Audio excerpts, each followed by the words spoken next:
Alors, l'analyse que je fais de notre impuissance politique, c'est que nous appelons démocratie son strict contraire. C'est-à-dire que ce qu'on appelle aujourd'hui démocratie, c'est pas du tout, mais pas du tout une démocratie, c'est une oligarchie aristocratique. Et c'est pas du tout par hasard ou par le jeu d'acteurs qui seraient véreux, vicieux. Pas du tout. C'est le mécanisme qui est au cœur de nos institutions est aristocratique, qui s'appelle l'élection. L'élection, ça consiste à choisir le meilleur aristocratie. Et on sait depuis des milliers d'années qu'une aristocratie débouche, se transforme toujours en oligarchie, c'est-à-dire le pouvoir de quelques-uns. Une monarchie, c'est le pouvoir d'un seul. Démocratie, c'est le pouvoir du peuple, démos, le peuple, cratie, pouvoir. Et une oligarchie, c'est le pouvoir de quelques-uns, d'un petit nombre. Et on y est en oligarchie. Vous voyez bien que quelques-uns tiennent les manettes. Mais quelques-uns ne tiennent les manettes, non pas parce qu'ils sont particulièrement mauvais ou particulièrement rusés. Je voudrais insister sur la cause des causes, ça n'est pas le vice de ceux qui nous gouvernent. Pas du tout. Vous mettriez, si vous les tuiez tous, vous en auriez d'autres qui viendraient à la place si vous ne changez pas les institutions.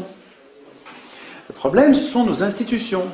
Et dans les institutions du monde, pour l'instant,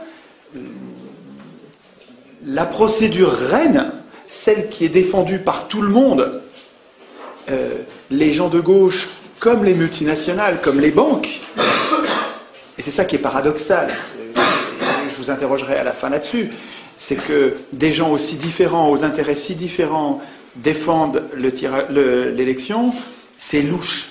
Excusez-moi, le fait que Goldman Sachs défende l'élection, c'est qu'elle n'a pas grand-chose à en craindre. Effectivement, Goldman Sachs finance intégralement ou quasiment l'élection du président qui ensuite sert ses intérêts. Mais c'est pas propre aux États-Unis. C'est comme ça dans toutes les soi-disant démocraties qui ne peuvent pas être des démocraties à cause de l'élection.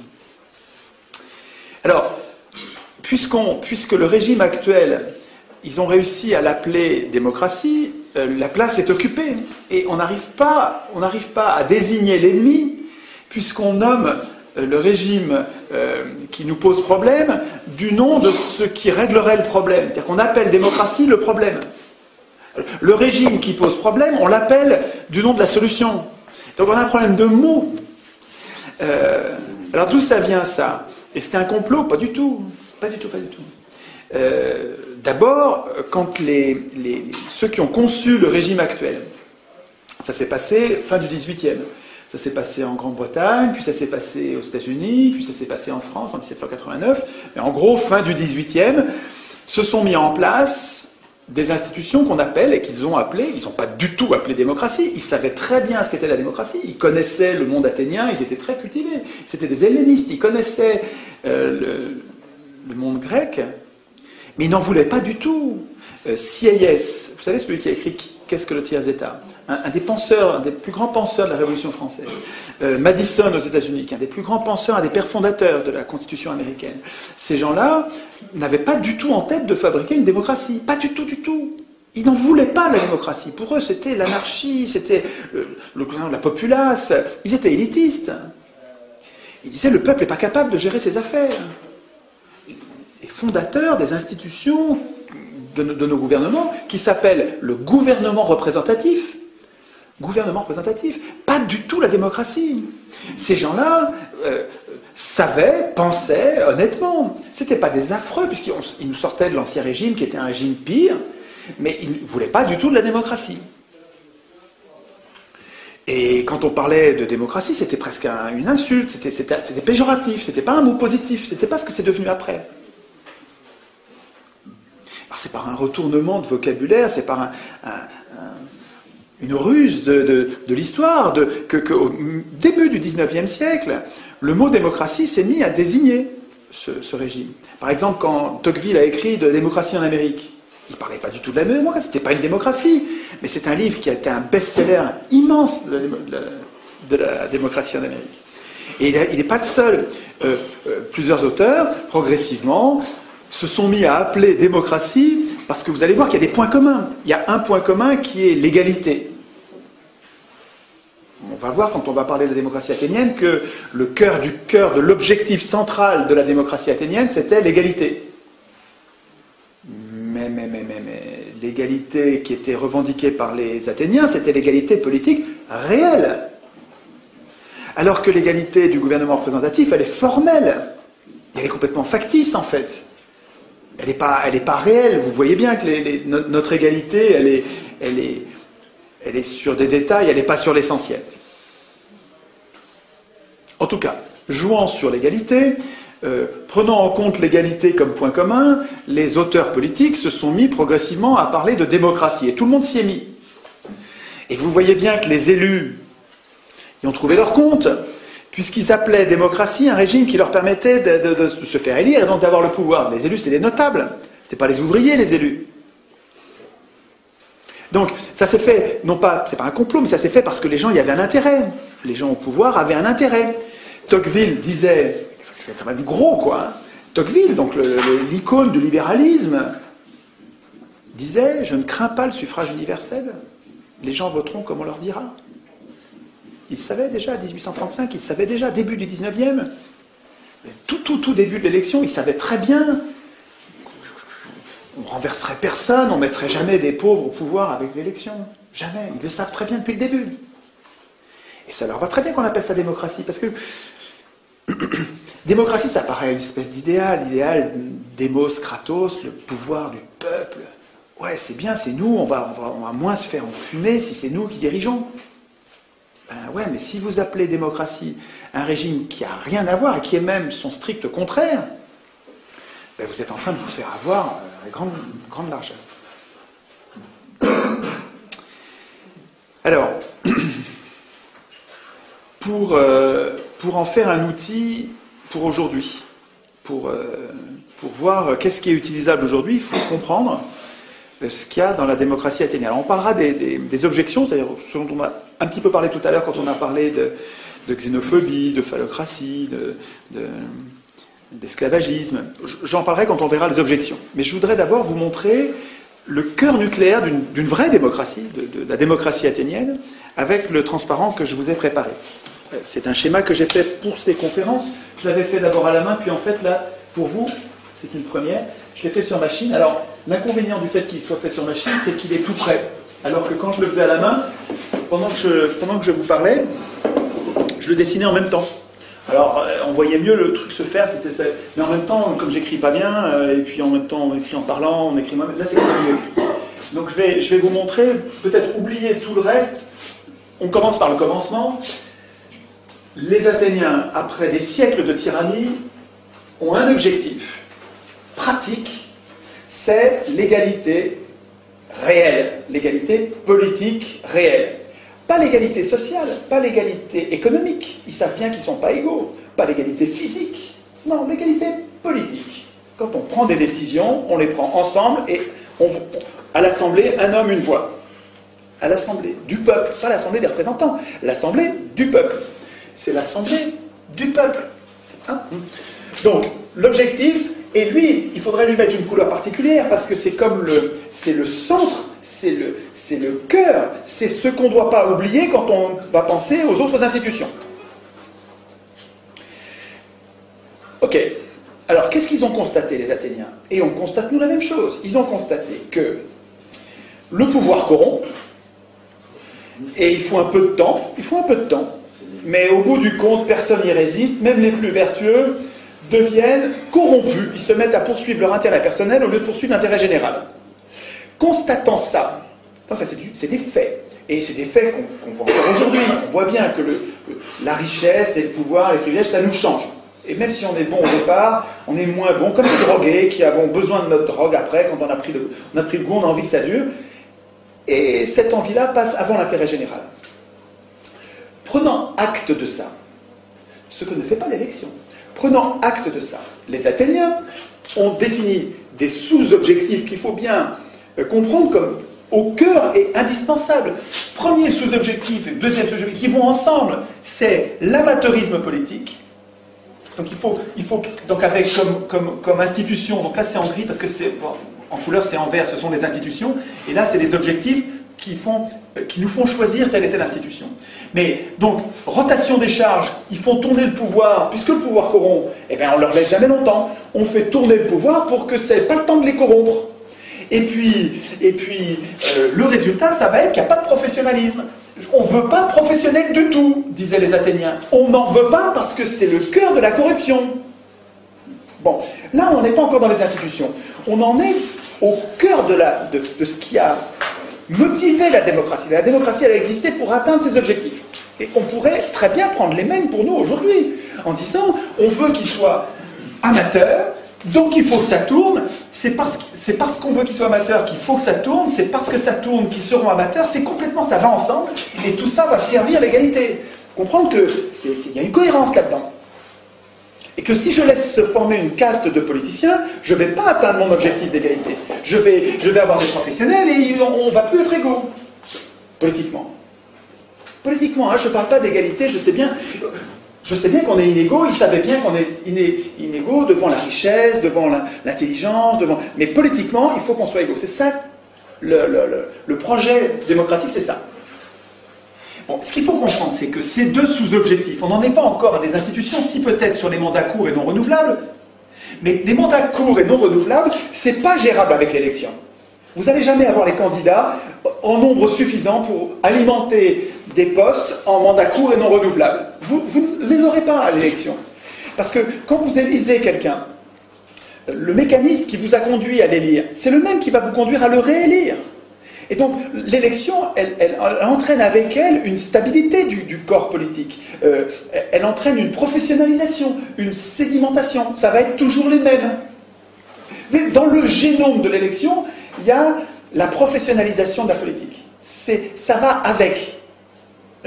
C'est programmé avec. Donc, si vous voulez, s'ils avaient choisi le tirage au sort, c'est parce que c'est complètement cohérent. Pour obtenir l'amateurisme, pour obtenir les rotations, c'est les mandats courts et non renouvelables, il faut le tirage au sort. Vous ne pouvez pas garder tout le reste et puis mettre l'élection à la place du tirage au sort, ça ne va pas marcher. L'élection ici ne permet pas l'amateurisme et la rotation des charges. Donc ça ne permet pas l'égalité. Vous ne pouvez pas la remplacer. Le tirage au sort, c'est lui qui permet, en prenant toujours à chaque fois des gens différents au hasard, ça permet la rotation des charges et l'amateurisme, donc l'égalité. Alors ça c'est absolument central. Là on a le cœur nucléaire d'une démocratie. En institution complémentaire, pour l'objectif central, ils avaient le droit de parole. C'est-à-dire qu'ils savaient bien, ces gens-là n'étaient pas idéalistes. Platon était idéaliste. Les philosophes étaient souvent idéalistes. C'est-à-dire qu'ils nourrissaient, ils alimentaient des mythes qui permettaient de dominer. Vous savez que les mythes, ça sert à dominer. C'est Mirabeau qui disait l'homme est comme le lapin, il s'attrape par les oreilles. On marche aux histoires, on a besoin qu'on nous raconte des histoires. Vous savez, le storytelling, il y a un petit bouquin que je n'ai pas apporté, qui est un bouquin important, tout petit, qui résume, qui fait l'état de la science sur le storytelling. Storytelling, c'est une technique de commercialisation, mais pas seulement une technique de manipulation des humains en leur racontant des histoires. On est très très très vulnérable au boba. Nous tous, hein, nous et moi, on marche quoi. Quand on nous raconte des histoires, on y croit. On n'a qu'une envie, c'est de croire. Et donc quand on nous raconte des bobards, on demande que ça. Si ça colle avec ce qu'on a déjà compris du réel, on demande que ça. Alors, sachant, les Athéniens, eux, ils n'étaient pas idéalistes. Les Athéniens, ils étaient très très réalistes, très pratiques. Ils savaient qu'ils étaient imparfaits. Ils savaient qu'ils allaient pouvoir piquer dans la caisse. Ils savaient qu'ils allaient pouvoir tirer l'intérêt général vers leur intérêt particulier. Ils savaient qu'ils étaient menteurs. Ils savaient qu'ils n'étaient pas toujours honnêtes. Ils savaient ça. Et ils disent, eh ben, notre système, il va faire que chaque citoyen est potentiellement une sentinelle. Chaque citoyen qui veut parler, qui veut dénoncer, peut dénoncer. Et il garde la vie sauve, parce qu'à l'époque ça rigolait pas. Hein. Avant que la démocratie, quand il y en a un qui se mettait en travers, les opinions dissidentes, elles étaient maltraitées. On s'en débarrassait de façon expéditive.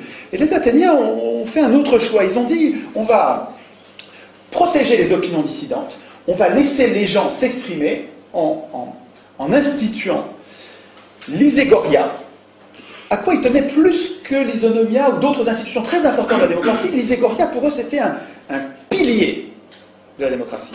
Ce pilier, c'est chacun à l'Assemblée peut prendre la parole à tout propos et à tout moment. Il ne le faisait pas. Il fallait, parce que quand on prenait la parole, on en était écouté. Et on était volontiers ridiculisé quand on s'exprimait mal, quand on disait des bêtises, ça rigolait pas. Donc, mais tout le monde pouvait le faire. Et c'est très important que tout le monde... Donc c'est peut-être pas du tout le désordre à l'Assemblée. Hein. Il y avait les magistrats, c'est comme ça qu'on appelait les représentants tirés au sort, leur boulot en partie c'était de faire régner une discipline à l'Assemblée, donc de vérifier que tout ça était ordonné. Et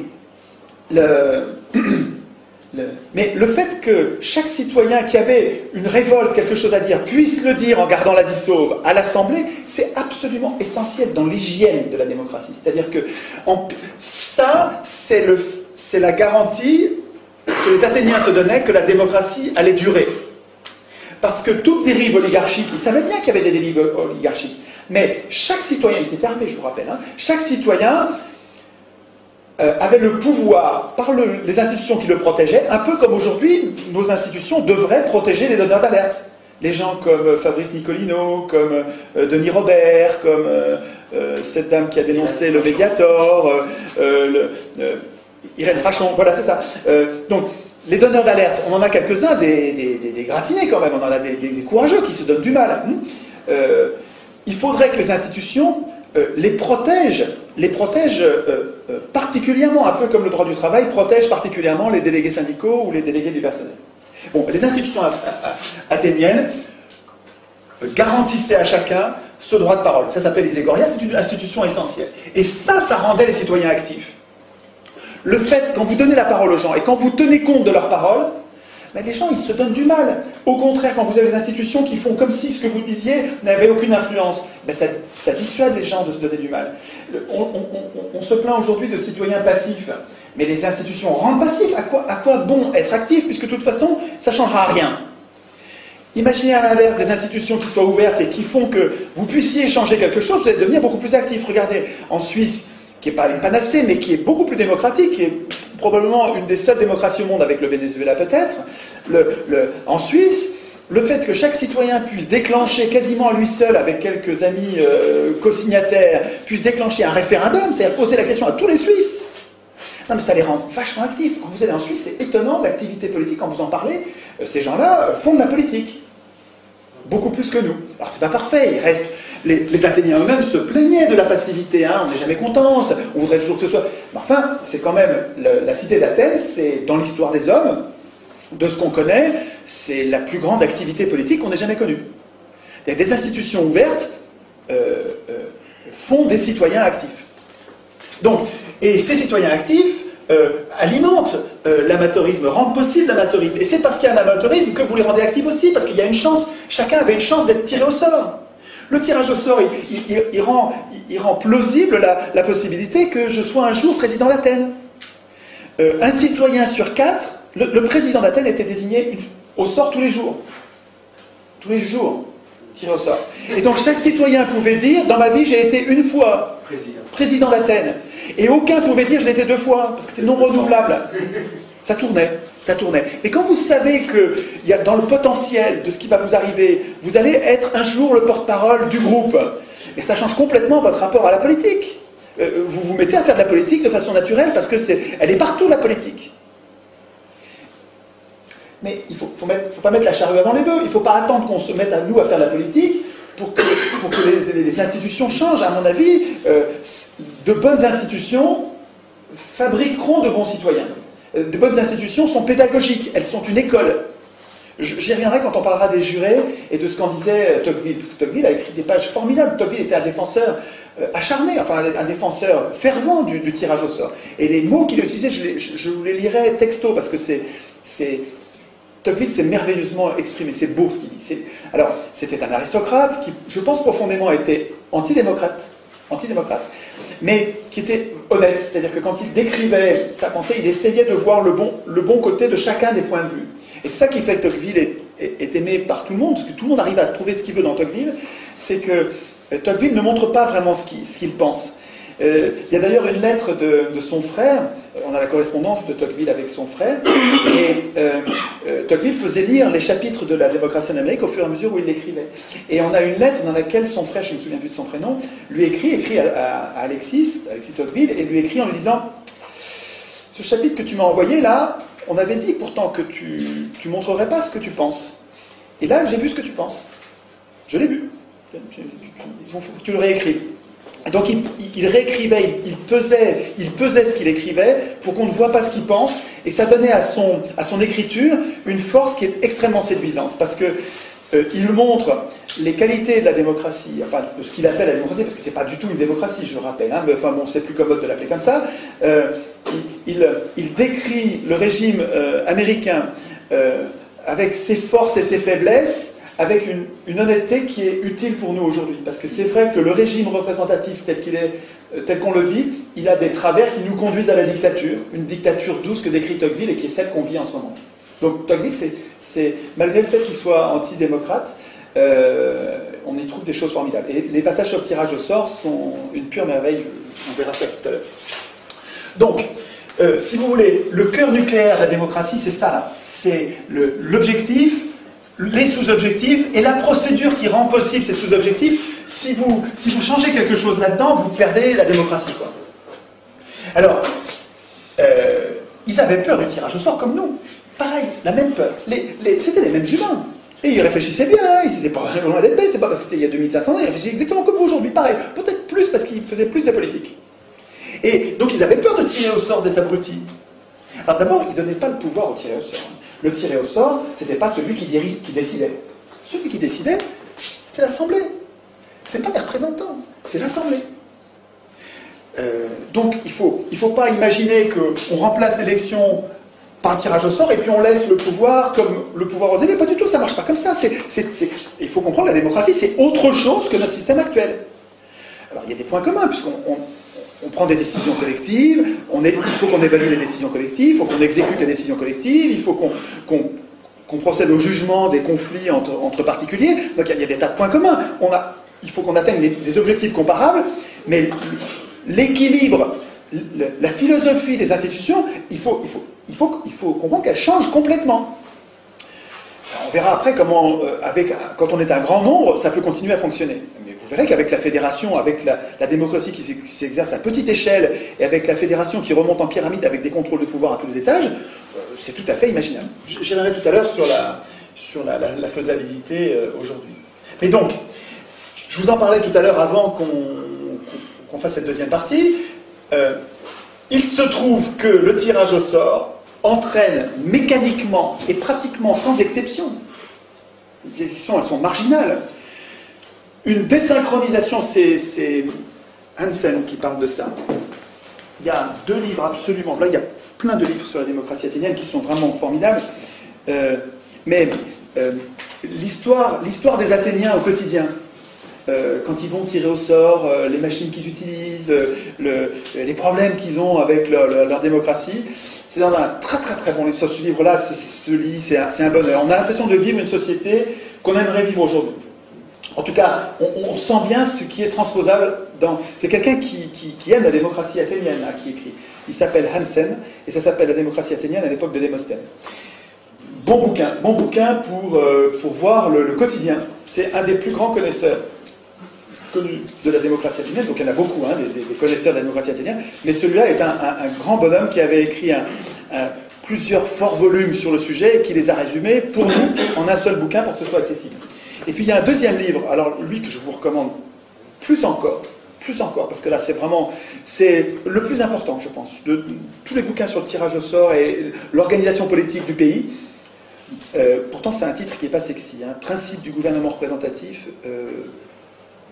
A priori, vous voyez ça sur une étagère, vous allez dire, je vais le laisser là, je verrai peut-être demain. Vous avez tort. Ce livre est un très bon livre. C'est l'histoire du tirage au sort, c'est l'histoire du moment où on a perdu cette conception, cette importance du tirage au sort, pourquoi l'élection a triomphé, avantages et inconvénients, c'est écrit honnêtement. C'est un gars super, Bernard Manin. Je l'ai rencontré, c'est un gars jovial, malin, cultivé comme tout. C'est quelqu'un d'important qui a écrit un livre et il ne pensait pas faire un plaidoyer pour le tirage au sort. Lui, il voulait faire un état des lieux honnête. Et c'est tellement honnête que pour nous, qui n'entendons jamais parler de tirage au sort, on dirait que c'est un plaidoyer pour le tirage au sort. Mais en fait, il défend aussi l'élection. C'est très honnête. C'est un peu comme Tocqueville. Donc, c'est Hansen qui décrit cette désynchronisation, qui montre que les riches de l'époque n'avaient souvent aucun pouvoir politique. C'était des métèques, on les appelle, c'était des étrangers. Et souvent, les Athéniens les faisaient venir avec leur richesse, donc ils leur permettaient de s'installer en leur garantissant qu'on n'allait pas leur prendre leurs biens. Et finalement, les riches, là, ces métèques, faisaient leurs affaires, ils vivaient très confortablement, ils s'étaient très bien installés, ils n'avaient aucun pouvoir politique, mais manifestement, pendant 200 ans, ça ne les a pas empêchés de prospérer. Et Athènes était une cité très prospère. Alors, je dis pas... Je sais qu'elle était colonialiste, qu'elle était guerrière, qu'elle faisait des expéditions, comme tous les peuples de l'époque.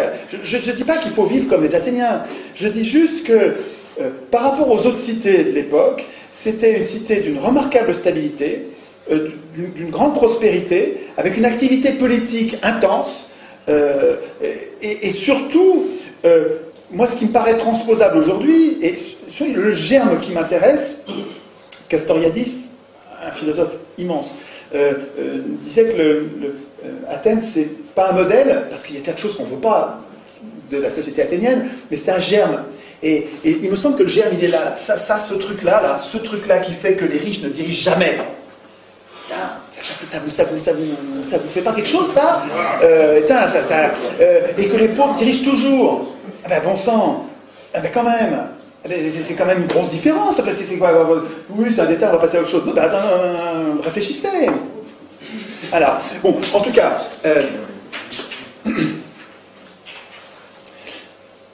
le fait est que quand on regarde l'expérience de 200 ans d'expérience de tirage au sort et d'élection, dans le rapport riche-pauvre et exercice du pouvoir, c'est quasiment du négatif. C'est un radical opposé en résultat. Et là, je parle de faits, je ne parle pas de mythes, je ne parle pas de vache sacrée du suffrage universel comme conquête historique de la classe travailleuse. Regardez les faits. Qui dirige avec l'élection? Qui dirige avec l'élection? Les pauvres? Ben non, jamais. Ou marginalement, mais même quand c'est Blum qui se fait élire. Vous savez que Blum, avant, Blum désigne un ministre des Finances, Théoriol. Il désigne son ministre des Finances. Et comme d'habitude dans la Troisième République, élection, comme d'habitude dans la Troisième République, le ministre des Finances, avant de prendre son portefeuille et de commencer à faire son métier de ministre, il va où? Il va à la Banque de France. Dans le bureau de la Banque de France, le patron de la Banque de France, le gouverneur de la Banque de France, c'est en même temps le patron du comité des forges, donc c'est le patron du MEDEF de l'époque, c'est le même bonhomme. C'était privé à l'époque. C'était privé. Mais bien sûr, la Banque de France était privée, bien sûr, mais c'est complètement privé tout ça. Et le ministre des Finances, avant de pouvoir être ministre des Finances, va promettre au gouverneur de la Banque de France, qui est en même temps patron du comité des forges, il va promettre quoi? Qu'il n'augmentera pas les salaires. C'est ça l'objectif. Et donc l'élection qui amène la gauche enfin au pouvoir, ben cette gauche, avant d'avoir le pouvoir, il faut qu'elle promette aux riches que le pire du pire est garanti pour nous. Donc l'élection, il faut comprendre que même quand on élit des gens qui, soi-disant, regardez, en 81, quoi, on élit Mitterrand. Moi je chantais, j'étais content. Mitterrand. Attends, combien de temps il a mis à nous trahir au dernier degré, à faire ce que jamais l'extrême droite n'aurait fait, jamais. C'est la gauche. C'est le résultat de l'élection. C'est lui qui a contribué le plus à la dette. Mais oui, à la dette, absolument. Il était à gauche de l'extrême droite. Il n'était même pas à gauche, il était à droite. Il était à droite, puis en fait, il nous enfume, tous ces gens-là nous enfument avec des mots, quoi, parce que je vous rappelle qu'on est très sensible au bobard. Aujourd'hui, l'histoire est révélée aussi avec Mitterrand, oui. L'Oréal et tout ça, parce que c'est lié aussi à la Banque fédérale américaine à travers les nazis. Mais bon, ça, on en parlera un autre jour. Alors, je crois que c'est pas la peine de développer sur la trahison des partis de gauche une fois au pouvoir. Je veux dire, on en a gros sur la patate tous. Je veux dire, c'est pas la peine de développer. J'ai aucune spécificité là-dessus. Moi, ce que je crois que ce qu'il y a d'original dans ce que je vous raconte, c'est sur l'alternative, qui n'est pas une alternative pour tout de suite, je suis désolé, ça va pas être immédiat, il faut d'abord qu'on se passe le mot entre nous et qu'on soit des millions à défendre cette idée. Tant qu'on sera une poignée, 100 ou 1000 personnes, ça ne suffira pas, ça ne changera pas. Il faut que ça se diffuse, c'est-à-dire qu'il faut que chacun d'entre nous, on fasse ce boulot d'explication pour comprendre, quoi, pour arrêter de croire aux bobards, aux histoires, aux mythes, et puis qu'on regarde les faits. Et puis quand on regarde les faits, qu'on s'aperçoit que... Attends, on est en train de nous dire que c'est ça le progrès social, mais qu'on n'arrive pas au progrès social tant que c'est les riches qui dirigent. Les riches, ils ne veulent pas du progrès social. Non. Eh ben, regardez l'expérience des Athéniens, c'était il y a 2500 ans, et c'est quand même intéressant.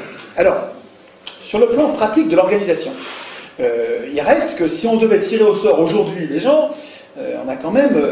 peur de tirer au sort. Alors moi, dans les assemblées, ils me disent et si on tire au sort Le Pen? Ils ont peur de Le Pen. Ou si, vous savez, les gens de Le Pen, si vous dites on tire au sort un communiste, ça leur fait le même effet. Bon, si on tire au sort quelqu'un dont on n'a pas envie du tout. Les Athéniens, ils avaient la même peur. Ils avaient exactement la même peur. Ils avaient peur de certaines personnes qu'ils ne voulaient en aucun cas. Ça existait aussi, déjà à l'époque. Et pourtant, c'est ça qu'ils ont choisi, et ça a très bien marché. Donc, c'est qu'ils ont trouvé autre chose. Alors, c'est cette partie-là dans laquelle j'ai regroupé une série d'institutions, donc elles sont toutes en vert. Vous trouvez ça sur le site, hein, vous le trouvez, et puis les commentaires, ce que je suis en train de vous dire, vous le trouvez aussi, y compris ce que j'aurais oublié, puisque là je parle en improvisant, mais je vais peut-être oublier un point ou deux, mais vous le retrouvez, il y a le texte, ce qui me semble être, en oubliant pas grand-chose, à dire en commentaire de ça. Donc c'est dans ces institutions-là que les Athéniens se sont protégés contre le tirage au sort, n'importe quoi.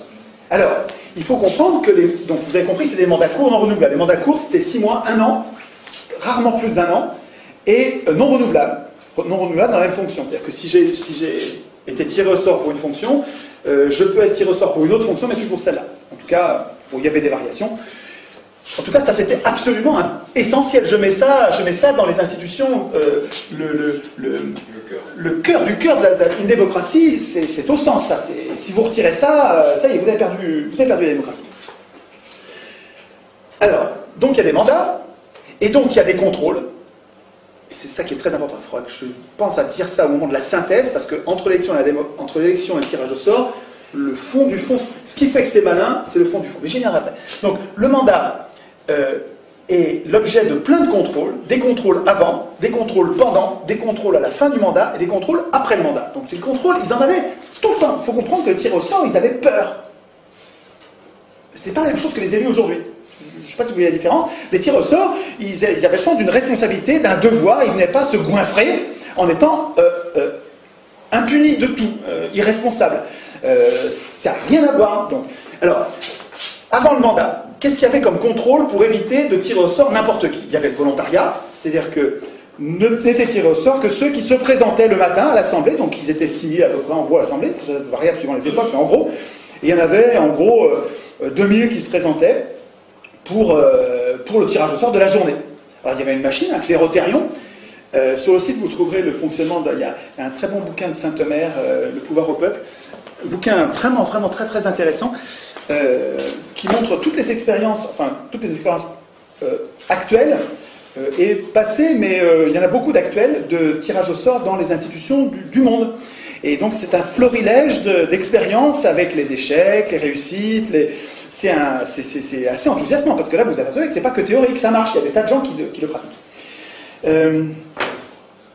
Pourquoi je parlais de ça? Je parlais du clérotérion, parce que là-dedans, il y a un chapitre, son chapitre 2, dans lequel il explique le fonctionnement du clérotérion.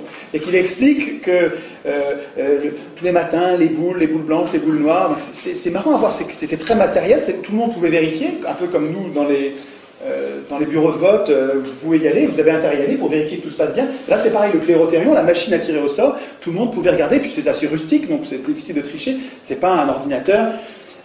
Le coût des machines à voter par ordinateur, sont les armes quoi, pour le casser. On y va avec une hache, quoi, hein, parce que là c'est évident qu'on va se faire enfumer. Quoi. Les machines à voter, il ne faut pas accepter les machines à voter, c'est évident. Mais on s'est fait enfumer déjà. C'est déjà le cas, c'est fou pour les faire.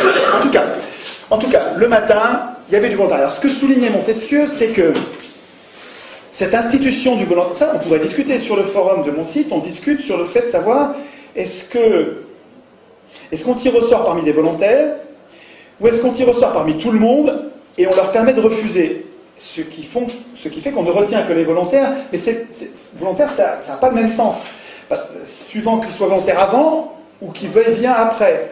Parce que celui qui veut avant, c'est quelqu'un qui veut le pouvoir. Alors en fait, quand c'est quotidien et que ça tourne comme ça, et que c'est mandat court non renouvelable, on ne peut pas dire ça comme ça. C'est pas la même chose que pour les élections. Ouais. Mais enfin, quand même, notez la différence. Quand quelqu'un est candidat, ça n'a pas le même goût que quand il a été désigné, il n'a rien demandé, et il accepte pour le bien commun. Et vous allez voir qu'il y a plein de gens qui ne veulent pas le pouvoir, mais qui acceptent de le faire parce que c'est comme ça que ça marche, parce que c'est des gens bons. Il y en a plein comme ça. Et ces gens-là n'ont pas du tout les mêmes qualités que ceux qui sont actuellement au pouvoir, qui sont là, évidemment, pour se goinfrer. Enfin, c'est incroyable. Enfin, on va me traiter de populiste, de démagogue, de fasciste bientôt, je sens, parce que je suis anti-parlementaire, et puis bientôt de nazi. Voilà.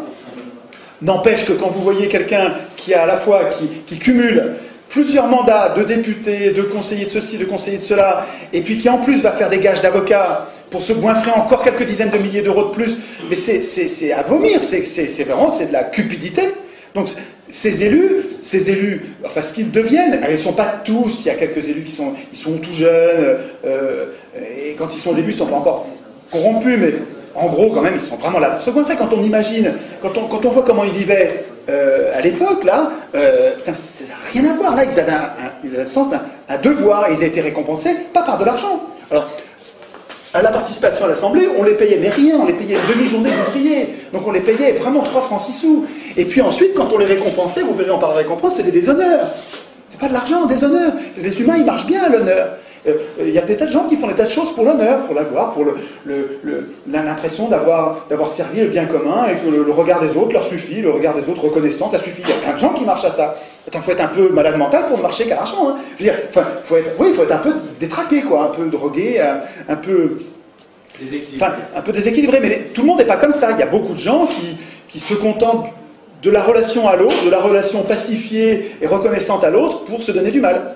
Et donc, les institutions fonctionnaient comme ça. En tout cas, Montesquieu soulignait, donc, je parle du volontariat, il soulignait que c'était très important pour le tirage. Le tirage au sort n'était pas parfait, selon lui, mais il était rendu vertueux par les institutions complémentaires qui venaient corriger ses défauts. Et il disait, le volontariat faisait que le volontariat et les punitions, parce que vous allez voir qu'il y avait des tas de punitions, le volontariat, la combinaison des deux faisait que il y avait peu de volontaires. Parce que quand vous savez que vous allez être puni, vous y allez si vous avez un vrai projet, si vous sentez qu'il faut le faire pour la cité. Vous avez le droit de démissionner? Je ne sais pas s'ils avaient le droit d'être... Ils avaient le droit d'être révoqués, mais je ne sais pas s'ils avaient le droit de démissionner. Je ne suis pas sûr de ça. Enfin, je ne sais pas, il faudrait vérifier. Je n'ai pas lu ça, donc ça ne me dit rien. Je pense qu'ils s'engageaient, et alors ce qui est marrant, c'est de voir comme ils étaient mis en accusation à la fin, au moment de la reddition des comptes ou après coup, et ils se défendaient, et ça marchait, hein, en disant, mais attendez, souvenez-vous quand même que je suis comme vous, quoi, hein, et ça marchait comme défense, parce que les gens voient bien qu'il s'est dévoué, il a accepté d'être tiré au sort, il s'est donné du mal. Bon, ça n'a pas été un oligarque, ça n'a pas été un pourri, et on ne le punit pas. Donc il y avait un risque de punition, mais il n'y avait pas du tout, évidemment, toujours des punitions. Alors, donc, le volontariat, associé au risque réel de punition éventuellement sévère, ça pouvait d'ailleurs aller jusqu'à la mort, hein, bon, c'est pas ça parce que c'est pas transposable, mais enfin, je veux dire, c'était des punitions sévères, pour l'époque. La combinaison des deux faisait que le volontariat était un vrai filtre par rapport aux affreux ou aux débiles ou aux gens que vous redoutez par rapport au tirage au sort. Vous comprenez ce que je veux dire? Ce que je veux dire, c'est que par rapport à l'objection, on va avoir des idiots.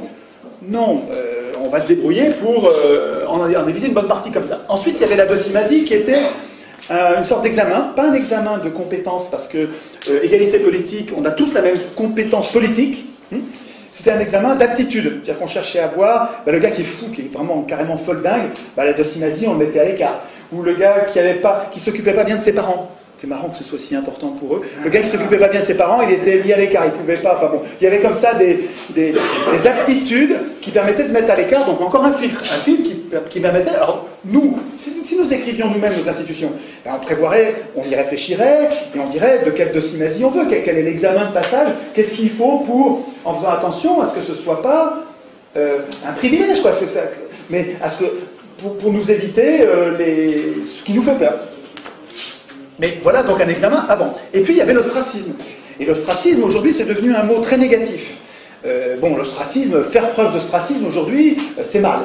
Mais à l'époque, c'était non seulement il n'y avait pas de connotation péjorative, mais ça faisait partie de l'hygiène de base de la démocratie. C'est-à-dire que l'ostracisme, ça vient de ostracon, qui est un bout de poterie. Donc il y avait des poteries cassées, on prenait un bout de poterie et on gravait sur la poterie le nom de quelqu'un dont on avait peur. Alors d'abord, avant qu'on fasse ça, à l'Assemblée, un citoyen proposait qu'on lance la procédure d'ostracisme. Alors il disait oui, il disait non, mais s'il disait oui, si l'Assemblée, pas les représentants, hein, l'Assemblée, si l'Assemblée disait oui, il faut qu'on fasse l'ostracisme, parce qu'il y a plusieurs personnes qui ont peur, on lance la procédure, et la procédure, ça consiste à ce que chacun, s'il a peur de quelqu'un, il a peur de ce tribun là, oh là là, lui il prend le pouvoir, lui il est en train, il parle trop bien. C'est pour ça qu'ils ostracisaient les gens. Hein. Lui il parle trop bien, ou bien lui il est en train de magouiller, il nous fait peur, pour une raison X ou Y, on grave son nom sur un ostracon, donc sur un petit bout de poterie, et ensuite on compte les ostracons, on compte les noms.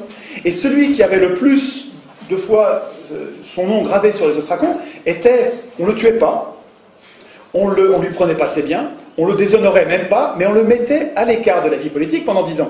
C'est quand même pas... et il y en avait plein d'autres qui n'étaient pas dans la vie politique. Je vous le rappelle que les femmes, les esclaves, les métèques, donc des gens qui vivaient très bien, les métèques, qui pouvaient être très riches, tous ces gens-là vivaient en dehors de la politique, donc ils n'étaient pas à l'Assemblée, ils n'étaient pas citoyens, c'était pas la mort, quoi. Hein. Mais en tout cas, la démocratie avait en elle-même un rouage important qui permettait de mettre, pas à mort, à l'écart de la vie politique, pendant 10 ans, quelqu'un dont on avait peur.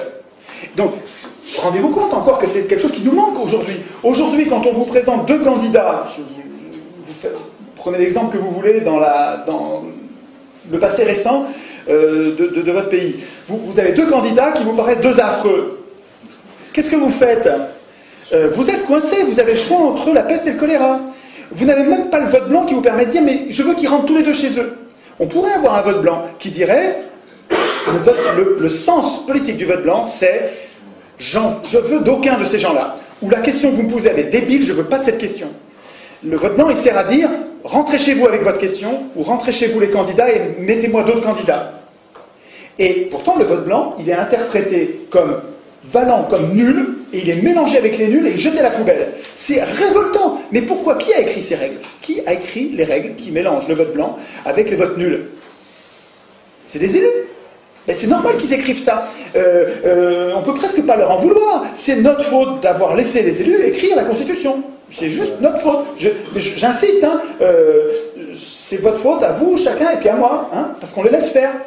On ne devrait pas laisser les élus écrire la Constitution. Sinon, ils n'écrivent pas le respect du vote blanc, ils n'écrivent pas le référendum d'initiative populaire, ils n'écrivent pas les mandats courts et non renouvelables, évidemment, ils n'écrivent pas une chambre sur deux tirée au sort au moins, voire deux chambres tirées au sort, ils n'écrivent pas les jurés citoyens, ils n'écrivent pas toutes les institutions dont on a besoin. Bon, là j'anticipe sur la fin, mais en fait elle soigne de partout. C'est pas aux hommes au pouvoir d'écrire les règles du pouvoir, c'est pas aux politiciens de métier, c'est pas aux hommes de parti d'écrire les règles du pouvoir. Même si c'est le parti que vous aimez bien. Comprenez, prenez du recul. Si vous êtes d'un parti, vous pouvez évidemment, puisqu'on n'a que ça pour se bagarrer, donc je ne vais pas vous faire le reproche d'être dans un parti, mais ce qu'il faut comprendre, c'est que, quel que soit votre parti, il faut que vous compreniez que si vous aspirez au pouvoir, ben, votre honneur, c'est de ne pas écrire la Constitution.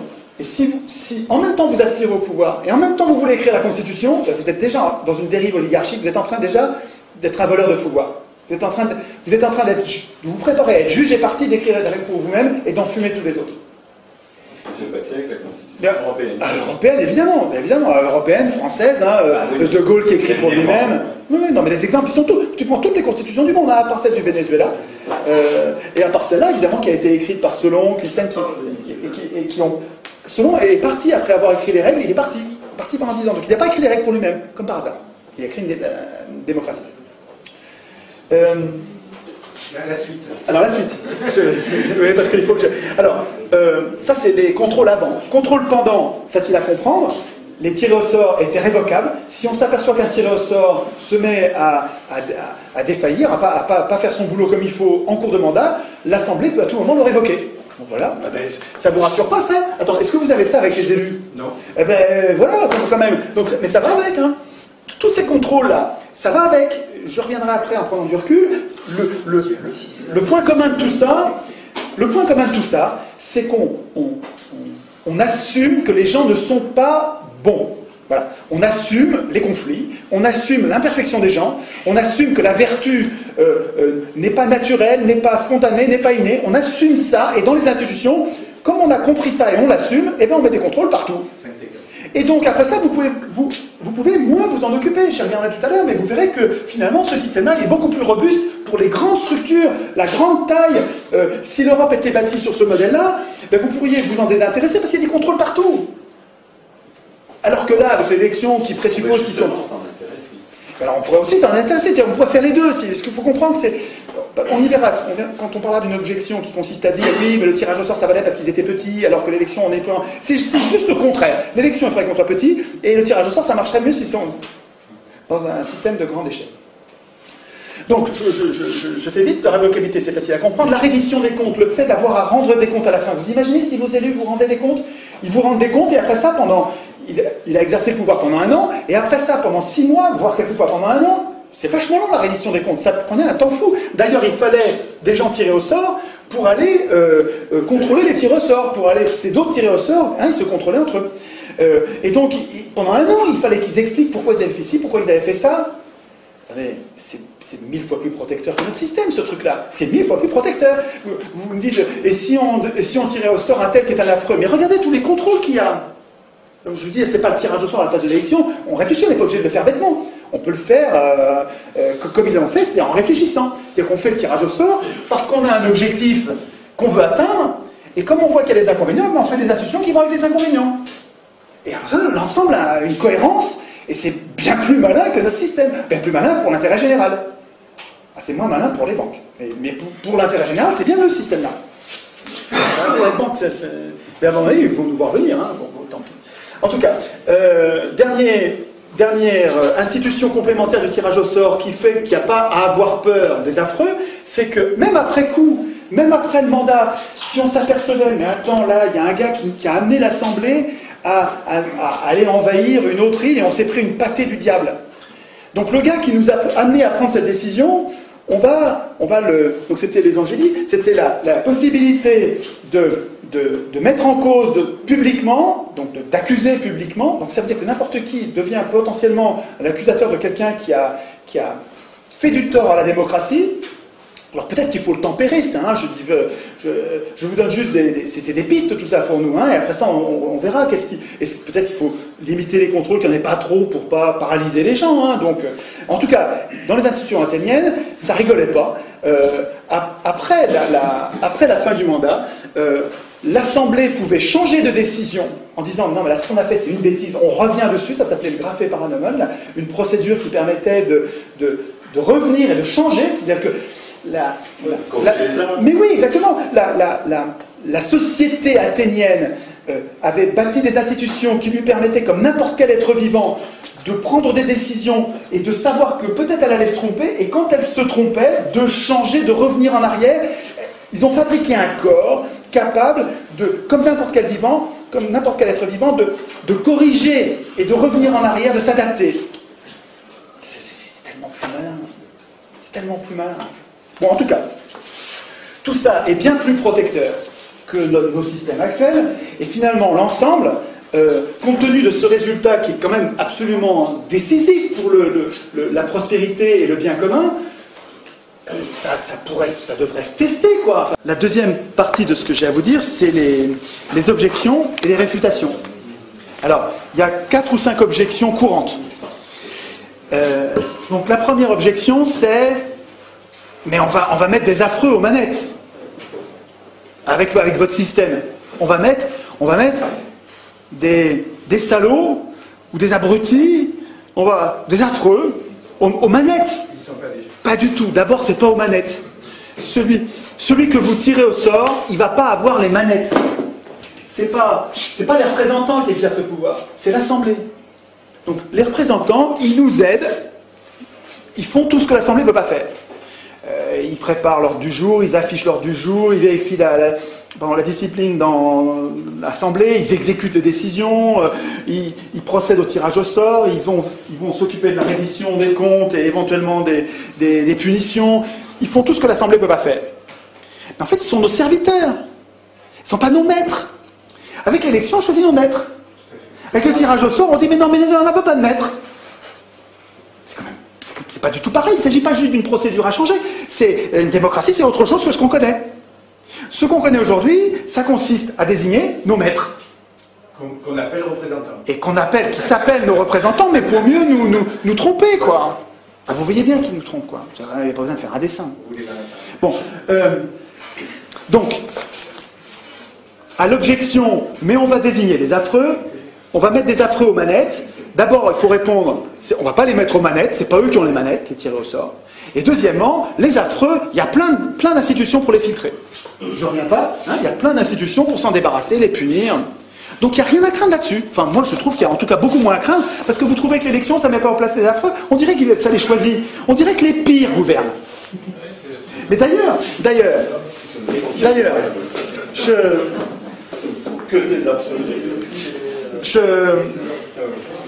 je pense que ce livre-là, ça, moi je dois avoir 1500 ou 2000 bouquins à la maison, j'ai beaucoup de livres, je lis énormément.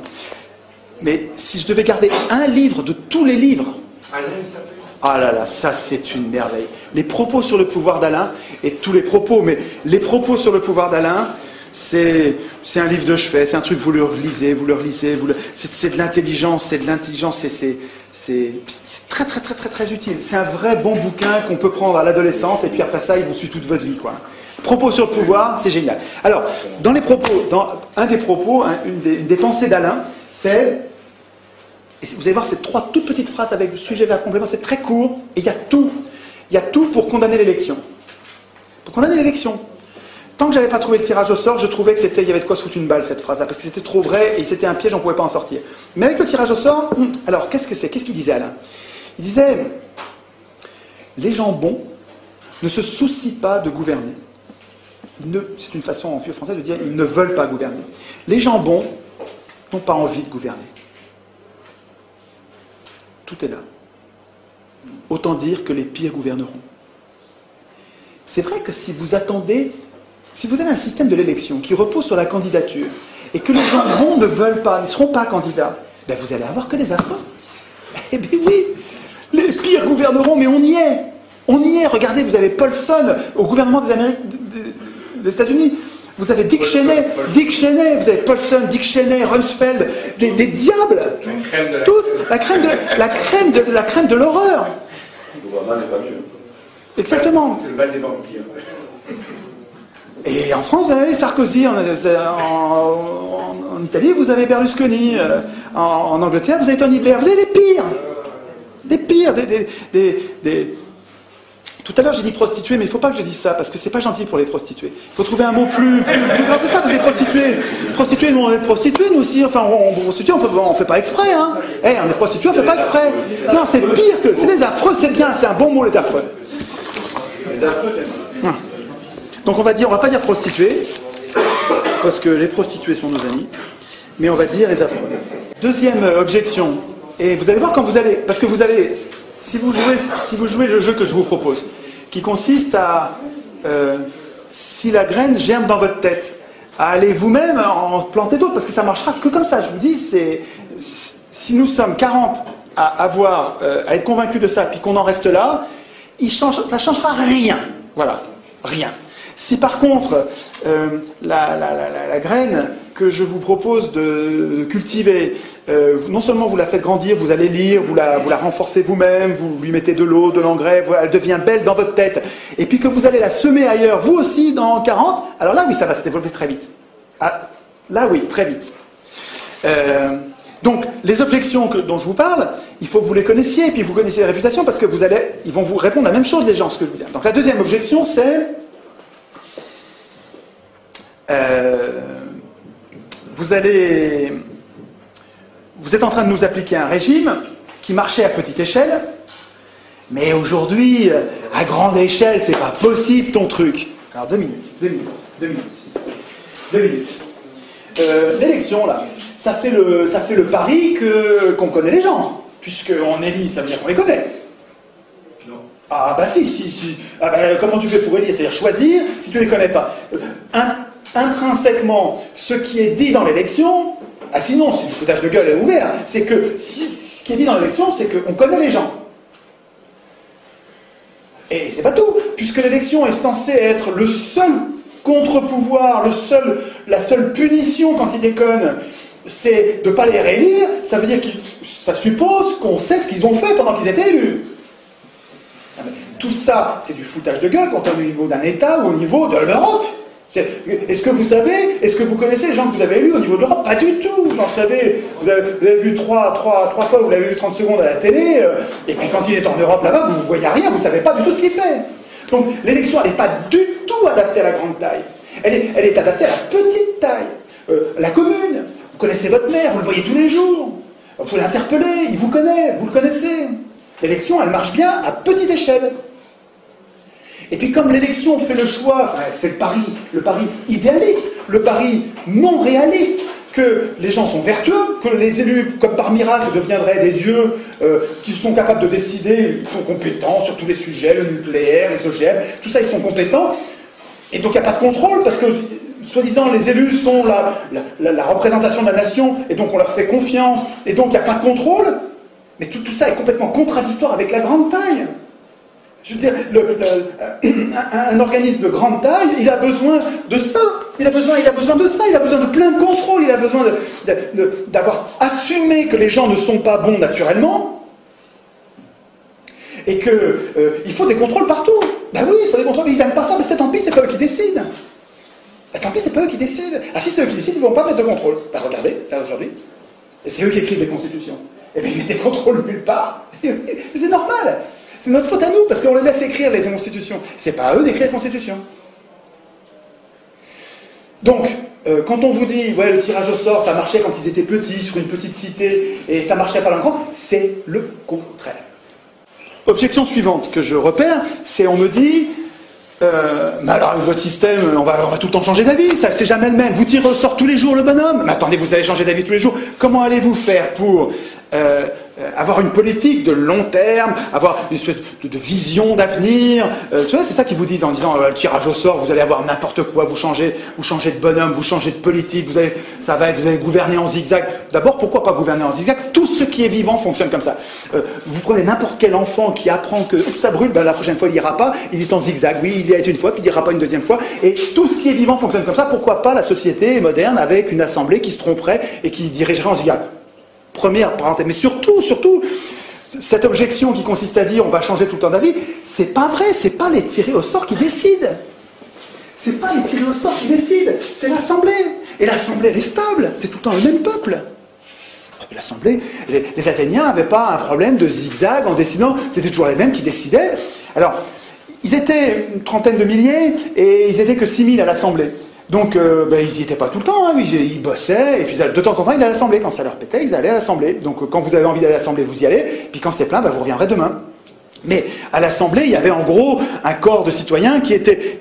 Vous savez, quand vous parlez à l'Assemblée des problèmes de la cité, est-ce qu'on va faire, est-ce qu'on va ouvrir une mine ceci, est-ce qu'on va faire un cela, qu'est-ce qu'on va faire de cette terre, sur ce marécage, est-ce qu'on va la sécher, pas la sécher. Enfin, quand vous discutez à l'Assemblée, vous-même, vous discutez des problèmes de la cité, ben, quand vous sortez de l'Assemblée, vous allez en parler autour de vous. Et en fait, toute la cité, elle est imprégnée en permanence des problèmes de la cité.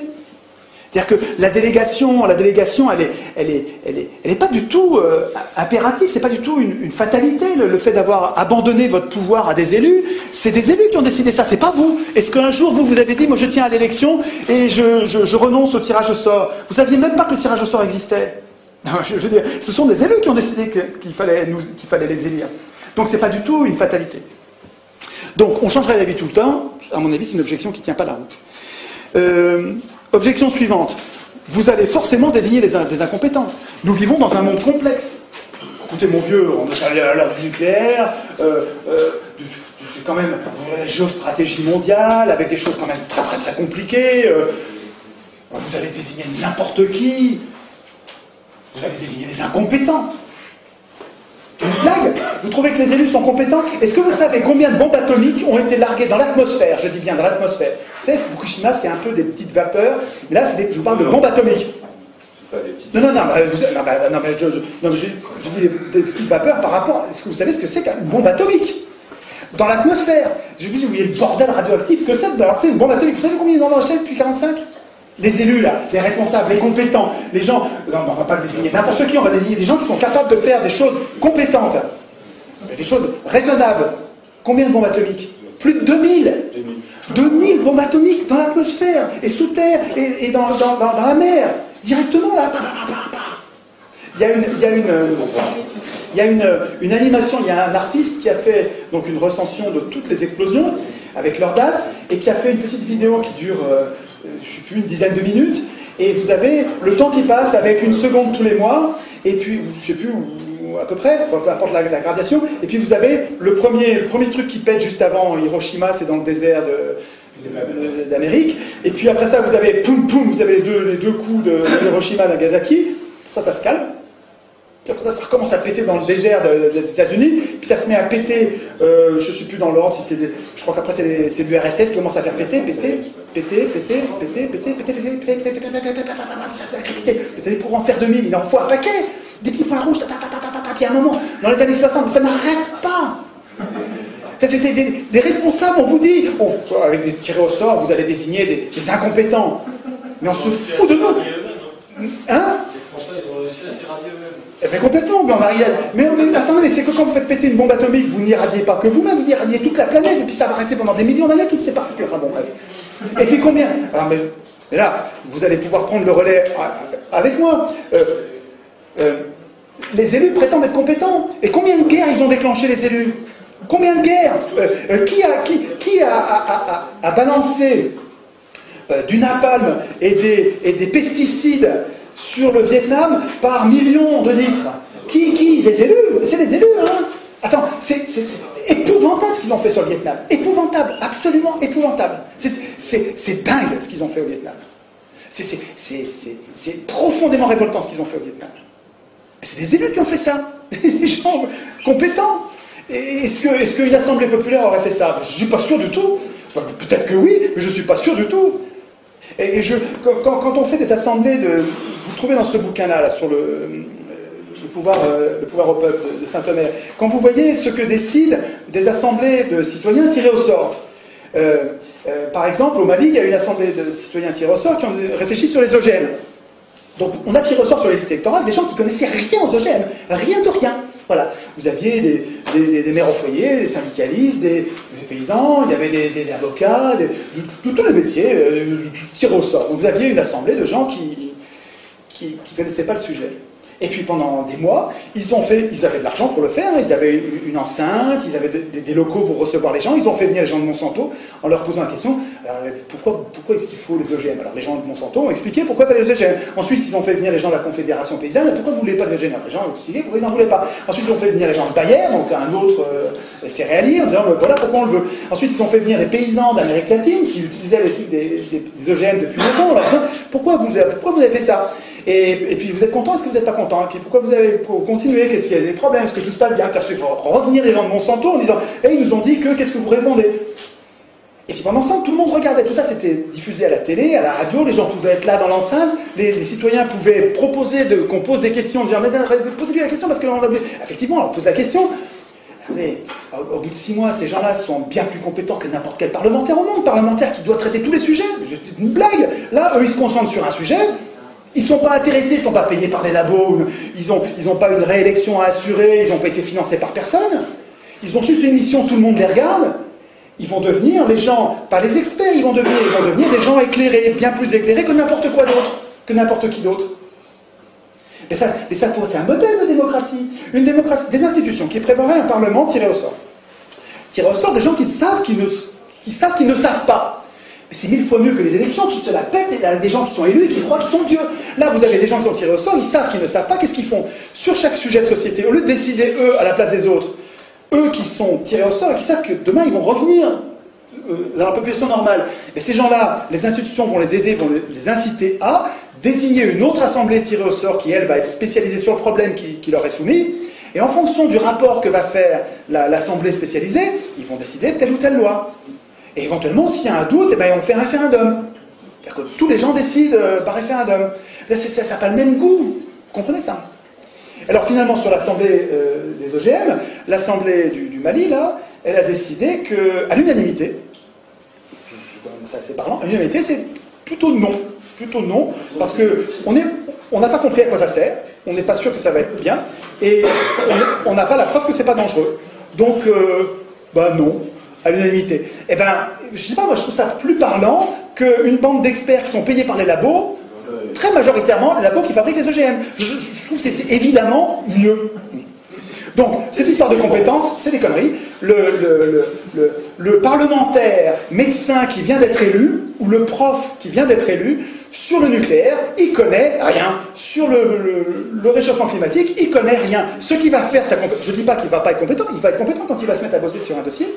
Il va devenir compétent. C'est son travail qui va le rendre compétent. Mais c'est pareil pour n'importe quel tiré au sort. Les tirés au sort, ils ne sont pas compétents parce qu'ils sont tirés au sort, parce qu'ils sont élus, ils sont compétents parce qu'ils bossent. Et c'est leur boulot qui va les rendre compétents. Donc, on désignerait forcément des incompétents. C'est des sottises. J'ai presque fini. Le modèle athénien était esclavagiste, phallocrate et xénophobe. Ça, alors là, je garde le meilleur pour la fin. Parce que c'est ça, vous allez l'avoir. C'est-à-dire qu'on vous dit, oh, mais attendez, l'élection, c'était la démocratie athénienne, c'était une oligarchie. Regardez, vous aviez une toute petite poignée de gens qui avaient le pouvoir, et tout le reste, c'était des esclaves, des femmes, des métèques, une toute petite poignée de gens. Attendez. À l'époque, sur Terre, c'est un anachronisme de les juger avec nos valeurs et nos valeurs d'aujourd'hui, alors qu'eux étaient à l'époque, alors que c'était impossible de ne pas être esclavagiste à l'époque. C'était très marginal, quoi. Quand vous avez tout le monde autour de vous, tout ce qui existe, c'est esclavagiste, vous êtes esclavagiste comme tout le monde, quoi. C'est comme si on disait, nous, on a des chiens et des chats. Voilà, c'est comme si on disait que nous, on mangeait des vaches.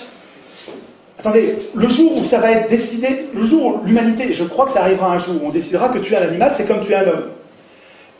Et que, en fait, on peut se nourrir avec de la nourriture artificielle, et qui a le même goût, c'est même bien meilleur. Attends, à chaque fois que tu manges ce pavé de bœuf artificiel, fait avec du pétrole, je m'en fous, n'importe quoi, c'est meilleur que la meilleure des côtes de bœuf que jamais personne n'a mangé quand il a mangé une côte de bœuf.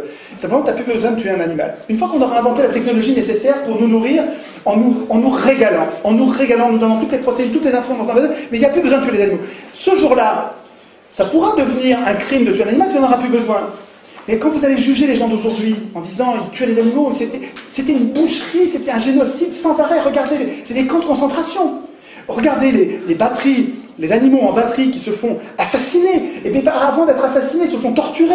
Ils se bouffent entre eux, les cochons, dans les étables. Et quand on nous jugera, nous aujourd'hui, nos petits-enfants nous demanderont « Qu'est-ce que tu faisais, papy, pendant le génocide des animaux ?» Je dirais « Je les mangeais comme les autres. » Et si vous voulez, l'esclavagisme à Athènes, c'est un peu ça. Je ne dis pas ça pour défendre l'esclavagisme, il ne faut pas être con. Je ne suis pas esclavagiste, je ne suis pas phallocrate, je ne dis pas qu'il ne faut pas que les... Quand je vous demande de vous concentrer sur Athènes, je ne vous dis pas il faut être misogyne, on met les femmes. C'est évident que je ne dis pas ça. Vous comprenez ce que je veux dire? C'est pas... Et celui qui me fait ce procès-là, qui me dit mais vous êtes en train de défendre un régime esclavagiste et xénophobe, il me prend pour un abruti. Enfin, il me prend pour un salaud, il m'insulte. C'est incroyable ça. Moi, j'ai du discernement. C'est-à-dire que oui, voilà, on ne va pas leur reprocher de ne pas voler en avion ou de ne pas porter des Nike à l'Athénien. Bon, en tout cas, ce que je veux dire, c'est que regardez-le, celui qui vous dit ça. Celui qui vous dit bah, la démocratie athénienne, vous êtes en train de vous défendre un régime qui était un régime d'esclavagistes. Vous me prenez vraiment pour un imbécile. Vous êtes en train de tout mélanger parce qu'il y a un truc qui vous gêne là-dedans, qui va vous foutre au chômage. Parce qu'en général, c'est des élus ou des sponsors d'élus qui vous disent ça. Ben, évidemment, c'est des gens qui vont tout perdre là, qui vont perdre leur pouvoir d'élu. Et les riches qui vont perdre leur courroie de transmission d'élus qui sont à leur service. Ils vont tout perdre avec le tirage au sort. Donc ils ont intérêt à tout mélanger, ils mettent du caca, du truc de c'est tout mélangé, regardez comme c'est sale. Et vous dites, bah, allez, circuler, rien à voir. Mais vous, enfin même il me semble, nous, notre intérêt, c'est d'avoir du discernement. Quand quelque chose est mal d'un côté, il n'est pas forcément tout mal. Je suis désolé, la politique partisane qui consiste à dire, moi j'ai une ligne politique, et tout ce qui n'est pas strictement conforme à ma ligne politique, c'est des ennemis, pour moi c'est une prison de la pensée. Je ne suis pas comme ça. C'est-à-dire que chaque individu ou chaque vie politique peut avoir commis des erreurs, peut présenter des imperfections, et puis à côté, il y a une perle géniale qui va me servir à construire le monde pacifié, la concorde d'aujourd'hui. Et à Athènes, je vous dis, si vous avez du discernement, regardez à Athènes. Est-ce que l'esclavagisme rendait possible la démocratie? Et si vous répondez oui, absolument, la démocratie n'était possible que s'il y avait l'esclavagisme, alors là, oui, ok, je dirais c'est vrai. Donc c'est un système qui porte en lui quelque chose d'inacceptable, et on laisse tomber. Mais est-ce que c'est vrai? Alors, il y a un peu de vrai, mais qui n'est pas vrai du tout. Un peu de vrai, c'est que c'est parce qu'il y avait des esclaves qu'ils avaient du temps pour faire de la politique.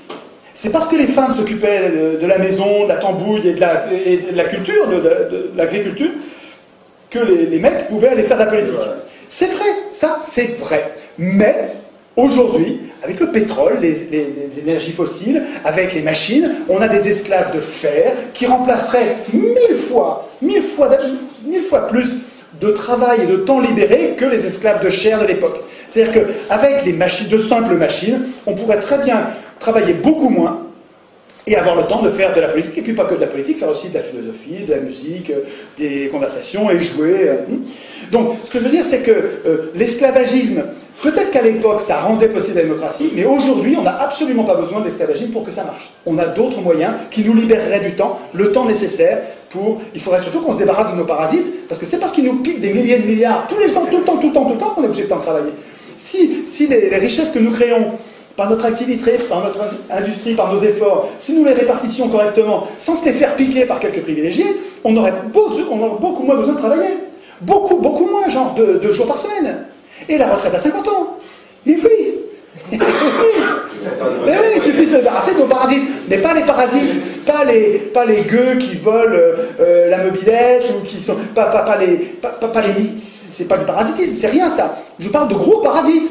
Des parasites qui vous volent des milliers de milliards, les vrais, c'est ceux-là qu'il faut s'occuper en priorité. Les obèses financiers. Les obèses financiers. On aurait beaucoup de choses à... Donc, sur l'objection, vous avez compris que sur l'objection, modèle athénien, esclavagiste, phallocrate, xénophobe, pour moi, c'est hors sujet. Je trouve. Si je prends du recul sur tout ça, comment se fait-il Qu'est-ce qui permet d'être sûr que ça marchera toujours comme ça? Comment se fait-il qu'un système tiré au sort, où on désigne au sort nos représentants, ceux qui nous aident à exercer le pouvoir, comment ça se fait que ça désynchronise la puissance politique et la puissance économique? Et comment ça se fait que ça nous protège mieux contre les abus de pouvoir? Et comment se fait-il que l'élection, au contraire, rende non seulement possible, mais impunit tous les abus de pouvoir, et nous sélectionne quasiment tout le temps les pires? Ben, il me semble, et j'en ai parlé un petit peu, mais c'est le moment d'en reparler parce que je crois que c'est au moment de finir, au moment de conclure, c'est vraiment, on est sur l'essentiel. Il me semble que l'élection repose sur un mythe, repose sur une histoire qu'on nous raconte et qui ne correspond pas du tout à la réalité, qui est contredit même par les faits. C'est-à-dire que tous les faits montrent le contraire. Le mythe de l'élection, c'est que nous sommes capables de choisir de bons maîtres, et parce que nous les avons choisis, ils vont être bons. Ça, c'est un mythe. Ça ne marche pas.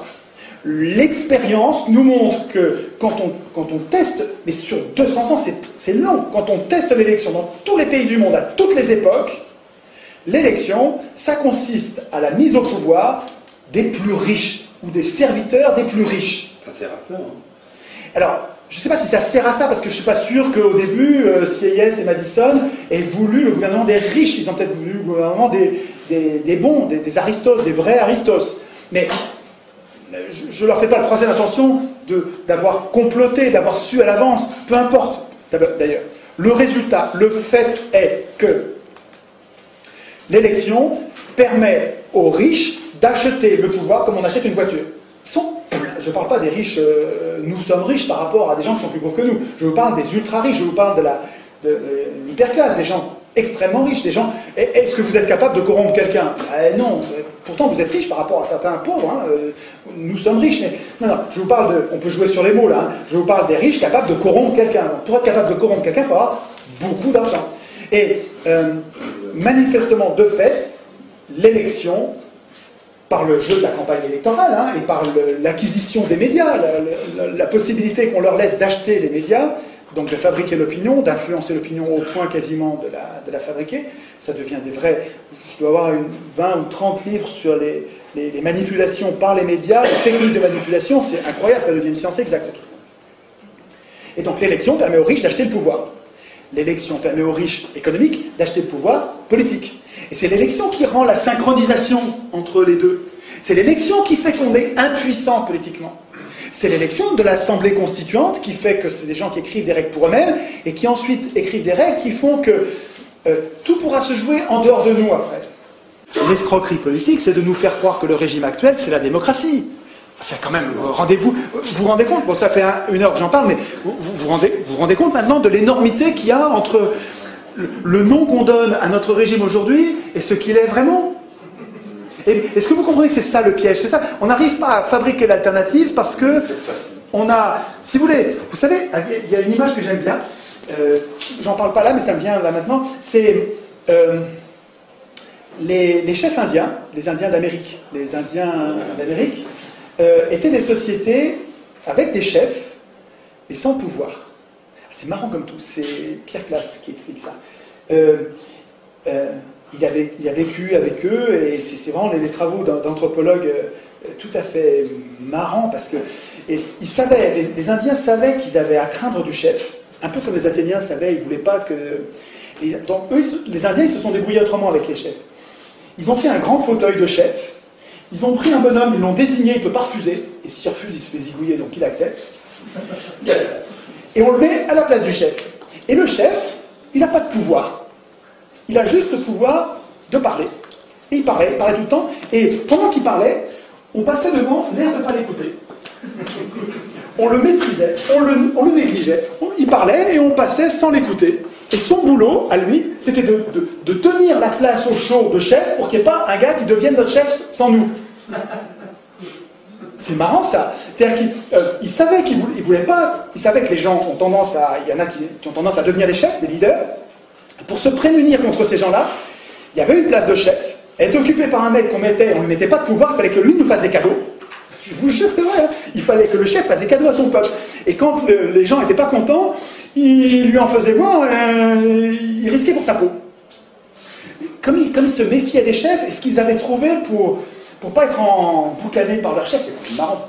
Eh bien, on dirait qu'on est victime un peu de ça, avec des gens qui ont fait un système qui n'est pas la démocratie, qui ont tout à craindre de la démocratie. Ils ont tout à craindre de la démocratie, les oligarques là. Si la démocratie voit le jour, c'est fini pour eux. Ils n'ont plus de pouvoir, ils ne peuvent plus abuser. Alors qu'est-ce qu'ils font? Leur système détestable, injuste, ils l'appellent comment? C'est le même truc que les Indiens, mais à l'envers, quoi. Hein. C'est-à-dire qu'ils nous tiennent à l'écart avec ce mot-là. Quand ils appellent démocratie le système qui est son strict contraire, comment on fait pour résister? On s'est fait prendre un mot clé, là. Je reviens à Lepage dont je vous parlais tout à l'heure. Lepage a un travail, Franck Lepage, et les gens du pavé ont un travail sur les mots qui est absolument génial. On retrouve la novlangue. Vous connaissez Orwell et le travail qu'il a fait sur la novlangue, c'est-à-dire sur un État totalitaire qui nous domine par les mots. En nous retirant les mots capables de désigner l'ennemi, en nous retirant ces mots-là, en les criminalisant, en les ridiculisant, en les remplaçant par d'autres inoffensifs, on se met à l'abri des coups quand on est oligarque. Et ce que fait Orwell, c'est de mettre à jour cette novlangue. Et ce que Franck Lepage et sa joyeuse bande, c'est vraiment une bande de gens formidables. Hein. Le Pavé, ça s'appelle. Pardon. Sur Google, vous tapez Le Pavé, et vous arrivez sur un site avec des vidéos et des ressources qui n'arrêtent pas de croître. Il faut aller voir les vidéos de Franck Lepage et puis de sa bande, ça vaut quelque chose. Une objection qu'on va nous renvoyer souvent. L'objection est est-ce que ce système va marcher avec des médias qui appartiennent aux oligarques? Vous savez que les 3/4 de la presse appartiennent à 2 marchands de canons et un marchand de béton. Pourquoi Rothschild achète Libération? C'est pas pour gagner de l'argent, il en perd. Pourquoi une autre banque achète Le Monde? Pourquoi une autre banque encore achète le Nouvel Obs et les Inrecuptibles? Pourquoi les banques achètent les journaux? Pourquoi les marchands de canons achètent les magazines et les télés? Pourquoi les industriels achètent des télés? C'est pas pour gagner de l'argent, c'est pas vrai. Ne croyez pas ça, c'est pas vrai. C'est pour manipuler. C'est pour manipuler parce que dans un système d'élection, comme vous choisissez les candidats, c'est très important de maîtriser l'accès à la candidature visible qui est la seule qui va pouvoir être élue. Mais la réponse que je ferai à cette objection, c'est que je vous rappelle que moi, mon cap, c'est, puisque la source, la cause des causes, c'est que ceux qui écrivent la Constitution ne devraient pas l'écrire parce qu'ils ont un intérêt personnel qui est contraire au nôtre, contraire à l'intérêt du plus grand nombre. Et puisque donc la solution, c'est de tirer au sort une assemblée constituante qui va être désintéressée parce qu'elle sera non seulement tirée au sort, mais en plus elle sera inéligible aux institutions qu'elle écrit, il me semble que cette assemblée constituante tirée au sort, elle va faire son compte à la situation médiatique. Elle va prévoir dans les institutions que non seulement, comme le prévoyait Montesquieu, il va y avoir un pouvoir législatif, il va y avoir un pouvoir exécutif, et on ne dira pas gouvernement, parce que le mot gouvernement, c'est l'exécutif, il va être servile, il va obéir aux ordres de l'Assemblée, il va être servile. Quand on dit gouvernement, on se fait déjà enfumer avec les mots. Parce que gouvernement, déjà il y a tout dans le gouvernement. Il y a je décide et j'applique et je juge même. Dans le gouvernement, il y a tout. Il ne faut pas accepter le mot gouvernement. Une bonne constitution, elle ne met pas en place un gouvernement, elle met en place un exécutif. Montesquieu, c'est séparation des pouvoirs. Toi, tu écris les lois, tu es parlement, mais tu ne les exécutes pas. Toi, tu es exécutif, tu exécutes les lois, tu as la force armée, mais tu écris pas les lois. Et puis toi, tu es juge, donc tu les regardes, s'ils déconnent, tu les punis, et puis tu t'occupes des litiges entre citoyens. Et la triangulation de ces pouvoirs bien séparés fait qu'il n'y en a aucun qui est capable de devenir tyrannique. Vachement malin cette idée. Juste, il n'avait pas prévu parce qu'il ne connaissait pas, il n'y avait pas la télé. Comme il n'y avait pas la télé, Montesquieu a oublié de prévoir les médias. Mais nous, on n'est pas obligé se limiter à ces pensées Montesquieu. On a toujours intérêt. On sait bien, nous, que les médias sont un pouvoir plus important encore que le Parlement, et donc on va mettre les médias sous contrôle démocratique, avec des jurés citoyens tirés au sort qui vérifient que tout se passe bien. Et on va vérifier, et on va évidemment interdire à toute entreprise d'être en même temps entreprise et propriétaire d'un média, évidemment. Et du même coup, parce que je vous laisse, ce truc-là, vous le mettrez en place, vous n'allez pas le mettre en place, ils vous laisseront jamais faire un bout de ça, même un bout, ils vous laisseront pas faire. Donc, ce que je veux dire, c'est que ce projet-là, un projet de vraie démocratie, jamais ils nous laisseront faire, hein. Ça se fera pas en étant gentil, hein. Je veux dire, on va pas leur demander la permission, ils vont dire oui, c'est pas comme ça que ça va se passer. Et donc, quand vous allez changer les choses, vous changerez en même temps les médias, vous ferez. Et à mon avis, il n'y a pas que ça. Il va falloir penser à la monnaie. C'est-à-dire qu'il va falloir penser quand dans les institutions, Montesquieu n'en a pas parlé. Il a raté un truc parce que c'était en train. Montesquieu, c'était 18e, on ne voyait pas encore le projet, on ne voyait pas encore se former le problème du pouvoir bancaire. Ça commençait pourtant déjà, mais ça ne se voyait pas. Donc c'était pas dans l'air du temps, on n'en discutait pas. Mais aujourd'hui, quand même, aujourd'hui, dans les institutions, si on ne prévoit pas le problème, la solution, la protection, le contrôle des autorités monétaires, si on ne prévoit pas ça, on est plus con que la moyenne, hein. Je veux dire, il faut quand même y penser. Évidemment, si on écrit de nouvelles institutions, l'Assemblée constituante, il va falloir qu'elle réfléchisse à la monnaie. Une phrase pour finir. Autant je comprends qu'un industriel, qu'un banquier, qu'un oligarque défende l'élection mordicus. Je comprends, c'est un moyen qui lui permet d'acheter le pouvoir. C'est logique. Je lui en veux même pas. Il est dans son rôle. C'est normal. Mais que des militants de gauche ou de droite qui sont humanistes, qui cherchent une société, parce qu'il y en a plein à droite des gens qui cherchent une société apaisée, c'est une société un peu plus violente quand même que les sociétés de gauche, mais les gens de gauche ne se rendent pas compte qu'ils nourrissent aussi une certaine violence, donc je ne les départage pas, mais égal. Mais que les gens qui sont humanistes de tous ces bords, qui cherchent à une société pacifiée, avec le moins d'injustice possible, c'est-à-dire des inégalités, mais qui correspondent aux efforts de chacun. Il peut y avoir des inégalités, mais en proportion des efforts. Celui qui a fait beaucoup d'efforts, il est mieux traité que celui qui n'en fait aucun. Bon. Et que tous ces gens qui cherchent une société pacifiée, juste, défendent l'élection malgré... et ne veuillent pas de tirage au sort. Quand j'en parle à mes copains, le tirage au sort, ils disent non, mais parce qu'ils sont dans des partis. Ils sont dans des partis, ils n'arrivent pas à l'imaginer. Et ils disent, ils cherchent toujours à louvoyer. Que ces gens, tous, à la fois, continuent à vénérer comme une vache sacrée l'élection, le suffrage universel, et continuent à détester ou vouer hégémonie le tirage au sort, alors qu'il y a 400 ans, 200 ans de tirage au sort, 200 ans d'élection, 400 ans de faits contraires qui montrent qu'ils ont tort. C'est du déni de réalité. Le patron de supermarché, je comprends. Le militant humaniste, je ne comprends pas. Ça me paraît incompréhensible.